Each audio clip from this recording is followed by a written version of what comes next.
Amici bellini, stiamo per la chiusura, insomma, siamo quasi per salutare il 2024 con tutte le emozioni possibili, no? Quelle tragiche dell'anno scorso e quelle molto incoraggianti di quest'anno, e si apre il mercato, quindi dobbiamo fare le nostre valutazioni. Cominciamo.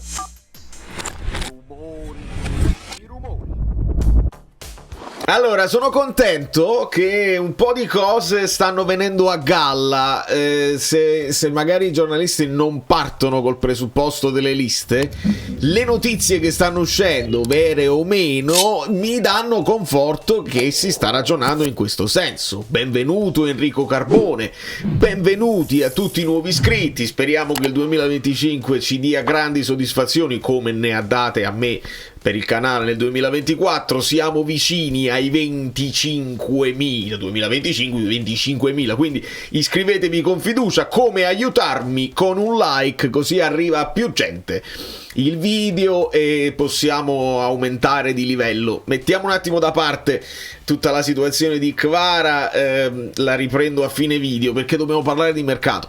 Mi sposto un attimo da questa parte perché sono usciti 3 nomi. Uno è un ritorno, perché Casadei se ne è parlato anche in passato.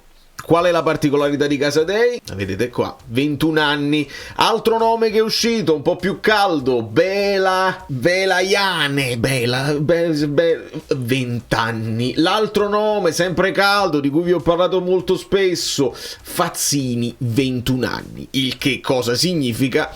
Significa che il Napoli sta valutando probabilmente questi profili under che puoi prendere, perché altrimenti non li potresti mettere in lista, perché se esce Foloruscio, e adesso la notizia insomma sta diventando concreta, di un prestito con diritto di riscatto intorno ai 9 milioni, queste sono le cifre per Foloruscio alla Fiorentina, si libera un posto per far entrare l'eventuale Danilo. E Danilo è un'altra situazione da capire, perché se la Juventus avrebbe preferito magari impostare uno scambio, un sistema di scambi con Tomori, adesso che c'è il nuovo allenatore al Milan è difficile farlo, perché Sergio Conceição vorrà valutare prima la rosa e Tomori potrebbe ritornarti utile da titolare, e quindi la Juve, se vuole poi andare ad affondare, c'hanno in testa il difensore del Benfica, devono almeno liberarsi dell'ingaggio, chiedono per Danilo almeno qualcosina, un indennizzo, insomma,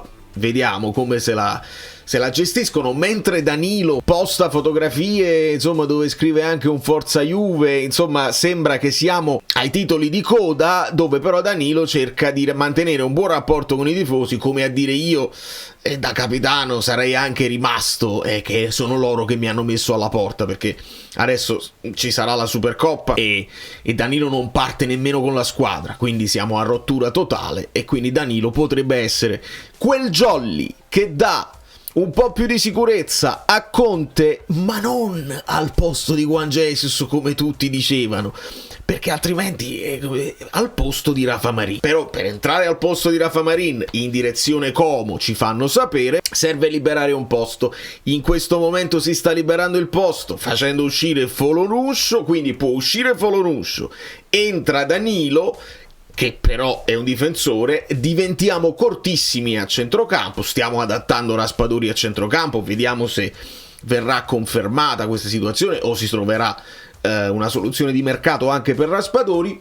Come può fare il Napoli ad inserire altri giocatori a centrocampo? Pescando negli under, è l'unica cosa. Ecco perché si spiegherebbero tutti questi nomi di giocatori comunque interessanti, comunque che hanno esperienza, Fazzini, Belauniani, esperienza in Serie A, però che puoi tesserare, che non ti occupano posti in lista. Quindi è logica, siamo nella logica delle cose, e mi fa piacere di non dirvi stupidaggini, ecco. Non è che poi il mercato che farei, mi andrei a prendere Caciocavallo. Avevo capito Caciocavallo. Io un po' paesano, è un buon business. Ottimo, ottimo. I soldi nella fontana ce li buttano tutti. a Mkhitaryan dall'Inter. E che significa? Non lo puoi comunque tesserare, perché così. Quindi lo faremo un approfondimento, un video, un contenuto con il mercato che farei, magari mettendo dei nomi dentro che non sono ancora usciti, perché si parla sempre dei soliti, però va fatto bene. Al di là delle questioni economiche, ci sono proprio delle questioni di regolamento che devi rispettare. E se ci spostiamo di qua, e qua arrivano fonte Fabrizio Romano, quindi avrà chiesto a Moretto, quindi dovrebbero essere cose abbastanza sicure. Quindi affare concluso tra Napoli e Fiorentina per il trasferimento di Folorunsho in viola. Il centrocampista si trasferisse in prestito con diritto di riscatto. Rafa Marin può lasciare Napoli in prestito, non libera posti, lo abbiamo detto. Anche il Villarreal è interessato. Kvara rinnova, manca solo la firma. Avrà lo stesso stipendio di Lukaku, ma lo leggiamo ad ogni settimana, non cambia nulla. Magari gli dai un po' di tranquillità in più, potrebbe essere, ma non è che ti dici rinnova, c'è fiducia per la conferma. Questo assolutamente no, però lo meriterebbe anche come ringraziamento, come appreciation, come si dice? Non mi viene, me lo scrivete voi nei commenti, non mi viene proprio oggi. E per quanto riguarda Kvara, chi mi segue sugli altri social, ho dovuto cavare un attimino nella memoria senza andare nemmeno troppo lontano, tra quelli che insomma si stanno divertendo ad accusare Kvara di qualsiasi cosa, a consigliare il Napoli a metterlo in panchina, se no si svaluta addirittura, va venduto al più presto, cose incredibili, quando poi la realtà dei fatti, al di là del fatto che io sono innamorato di Kvara, quello che ci ha dato ce lo siamo già dimenticati, quello che ci ha dato nell'anno dello scudetto, anche quello che ha fatto l'anno scorso quando tutto andava in malora, e anche quello che sta facendo quest'anno. Ne ci dimentichiamo subito. Il prossimo sarà Neres, sappiatelo, sappiatelo, già leggo che fa sempre la stessa cosa, non è quindi è semplicemente ciclico, non è che adesso portiamo avanti Neres per screditare Kvara, un domani screditeremo Neres perché siamo fatti così in questa città.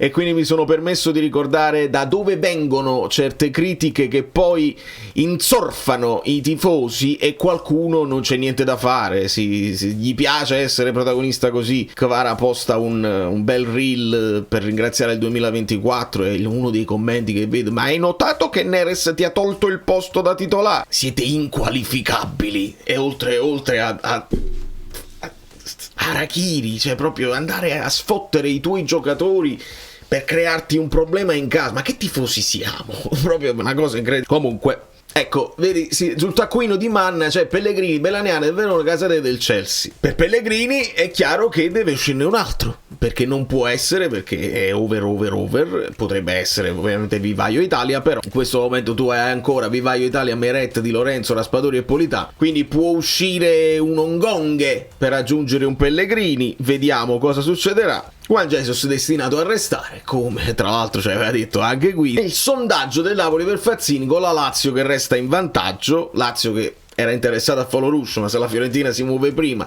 serve un centrocampista anche a loro. E poi c'è questo scambio tra Caprile e Scuffet, insomma magari Caprile va a giocare e Scuffet può fare il secondo di Meret senza alcun problema. Se ne parlava benissimo, si dice un gran bene di Nikita Contini, si diceva un gran bene anche di Scuffet. Insomma, queste sono le cose di cui si parla oggi, e si sta insomma delineando una situazione dove si cercherà il più possibile prima di tutto di accontentare Conte nel non indebolire la squadra, di lasciargli almeno un 11 panchinaro che possa far allenare l'11 titolare che ha in mente Conte. Se esce uno Spinazzola può entrare un Biraghi, magari Mazzocchi al posto di Lorenzo va bene, anche perché se aggiungi Danilo, diciamolo, ne stiamo parlando nel gruppo su Telegram, forse ancora meglio come terzino all'epoca, leggendo, ascoltando anche tifosi della Juve, da centrale non ha sempre convinto.